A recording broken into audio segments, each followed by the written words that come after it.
Hello guys, কেমন আছেন সবাই? আশা করছি সবাই খুবই ভালো আছেন। তো বন্ধুরা, আজ আপনাদের চিচিঙ্গা আলু দিয়ে একটা মাছের ঝোলের রেসিপি শেয়ার করব। এটা কিন্তু দেখতে খুবই সিম্পল আর খেতে কিন্তু অসাধারণ হয়। নতুন পুরাতন রাঁধুনি ছাড়াও বেচালো প্রবাসী ভাইয়েরা কিন্তু একবার দেখে সম্পূর্ণ রান্নাটা করে নিতে পারবেন পারফেক্টভাবে। তো আশা করছি রেসিপিটা আপনাদের কাছে খুবই হেল্পফুল হবে। তো রেসিপিটা যদি আপনাদের কাছে একটু ভালো লেগে থাকে তাহলে প্লিজ ভিডিও শুরুতে প্রথমে একটা লাইক দিয়ে ভিডিওটা দেখা শুরু করবেন। তারপর অবশ্যই চ্যানেলটাকে সাবস্ক্রাইব করে পাশে থাকা বেল বাটনটিও ক্লিক করে রাখবেন, তাহলে মজার রেসিপির নোটিফিকেশান সর্বপ্রথমে কিন্তু আপনার কাছে পৌঁছে যাবে। তো চলুন রান্নাটা শুরু করে নিই। তো তার জন্য প্রথমে মাছটাকে ম্যারিনেট করে নিব। এখানে মাছটা আমি সিলভার কাপ মাছ নিয়েছি, যে কোনো মাছ দিয়ে কিন্তু এটা আপনারা করে নিতে পারবেন।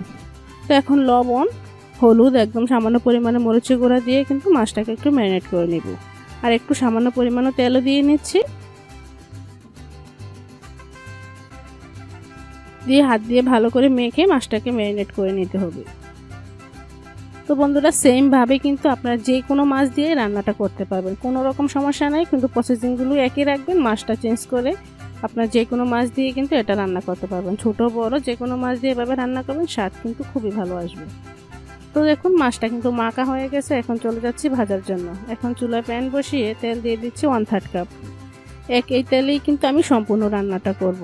মাছ ভাজার তেলে যদি আপনি রান্না করেন তাহলে কিন্তু রান্নার স্বাদ খুব ভালো আসে। তো এরকম ছোট ছোট টিপসগুলো ফলো করবেন, তাহলে দেখবেন আপনিও পারফেক্টভাবে রান্নাটা করতে পারছেন। তো এখন আমি মাছগুলো ভাজার জন্য দিয়ে দিচ্ছি। আর বন্ধুরা, আপনারা অবশ্যই খেয়াল রাখবেন, রান্না কিন্তু আপনারা মন থেকে করতে হবে। মন থেকে ভালোবেসে যদি আপনারা যে কোনো রান্না করেন তার স্বাদ কিন্তু অবশ্যই ভালো আসবে। তো আশা করছি আপনাদের কাছে ছোট ছোট টিপসগুলো আপনাদের খুবই ভালো লাগবে।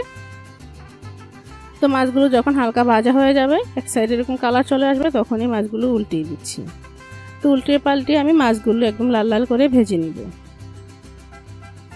তো মাছগুলো ভাজা হয়ে গেছে বন্ধুরা, এখন আমি তেল থেকে তুলে নিচ্ছি। তো এরকম মজার আরও অনেক মাছের রেসিপি কিন্তু আমার চ্যানেলে দেওয়া আছে, চাইলে আপনারা দেখে নিতে পারেন। তো এখন আমি একই তেলে আলুগুলো ভেজে নিব। চিচিঙ্গার সাথে আমি কিছু আলু দিয়েছি, এতে করে খেতে খুব ভালো লাগবে আর বাচ্চারাও খুবই পছন্দ করবে। তো আলুগুলো এরকম লম্বা লম্বা স্লাইস করে কেটে নিয়েছি। এরপর আলুর মধ্যে সামান্য একটু লবণ আর একদম অল্প পরিমাণে হলুদ গুঁড়া দিয়ে আলুটা কিছুক্ষণ ভেজে নিব। হালকা হলুদ গুঁড়া দিলে কিন্তু আলু কালারটা খুব ভালো থাকে, একটু কালচে হয় না। তো হালকা হলুদ গুঁড়া দিয়ে এখানে অবশ্যই ভাজার চেষ্টা করবে। তারপর ঢাকনা দিয়ে ঢেকে 2-1 মিনিটের মতো ভেজে নিব।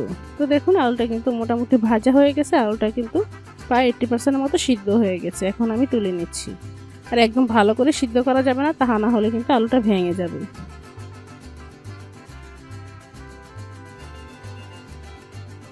তো বন্ধুরা, একই তেলে আমি ফোড়নের জন্য দিচ্ছি কিছু মেথি। তো চাইলে এখানে আপনারা জিরাও ইউজ করতে পারেন, যারা জিরা ফ্লেভারটা খুব ভালো লাগে তারা জিরা এখানে ইউজ করতে পারে। আর দিয়েছি মাঝারি সাইজের একটা রসুন কুচি। রসুনটা এখন আমি মেথির সাথে কিছুক্ষণ ভেজে নিব, প্রায় 1 মিনিটের মতো। তারপর দিয়ে দিচ্ছি এখানে 1 কাপ পরিমাণ পেঁয়াজ কুচি। তো পেঁয়াজটা একটু নেড়ে সেড়ে আমি একটু ভালো করে মিশিয়ে নিচ্ছি।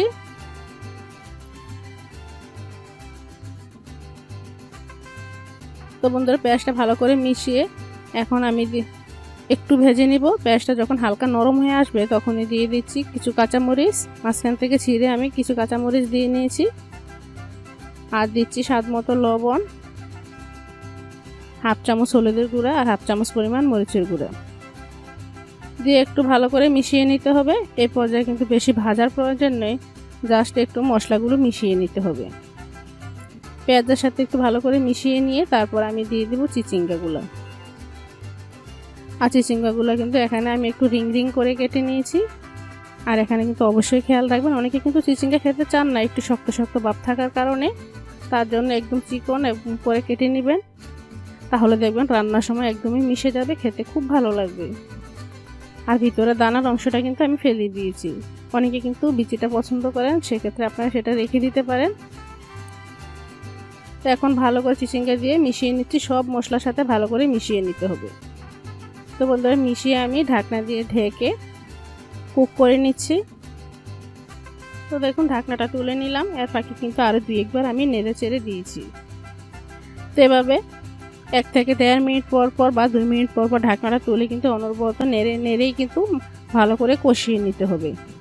রান্নার মেন ইম্পর্টেন্ট পার্ট হচ্ছে কষানোটা যদি বন্ধুরা পারফেক্ট হয় তাহলে রান্নার স্বাদও কিন্তু পারফেক্টে আসবে। তো মন দিয়ে কিন্তু খুব ভালো করে কষিয়ে নিতে হবে। তো কথায় আছে যত কষ ততই রস। তো এভাবে কিন্তু ভাজতে যখন চিচিঙ্গাগুলো 80% সিদ্ধ হয়ে যাবে তখনই আলুগুলো দিয়ে নিতে হবে। আলুগুলো দিয়ে আবার ভালো করে মিশিয়ে আরও কিছুক্ষণ কষিয়ে নিতে হবে। আরও 2 থেকে 3 মিনিটের মতো কষিয়ে নিতে হবে। এতে করে সব উপকরণগুলো ভালো করে সিদ্ধ হয়ে যাবে, খুব ভালো করে কষানো হবে। তো দেখুন উপর থেকে কিন্তু মোটামুটি তেল ছেড়ে দিয়েছে। এই পর্যায়ে আমি পানি অ্যাড করে দিব। তো এখানে আমি কুসুম গরম পানি অ্যাড করছি। আমি অবশ্যই কুসুম গরম পানি দেওয়ার চেষ্টা করি, এতে করে রান্নার স্বাদ খুব ভালো আসে। তো আপনারাও চেষ্টা করবেন কুসুম গরম পানি দিয়ে রান্নাটা করার, এতে করে দেখবেন রান্নার স্বাদ খুব ভালো আসে। তারপর ঢাকনা দিয়ে ঢেকে আমি একটু বলক তুলিয়ে নিচ্ছি। তো দেখুন বলক চলে এসেছে। এখন আমি দিয়ে দিচ্ছি ভেজে রাখা মাছগুলো।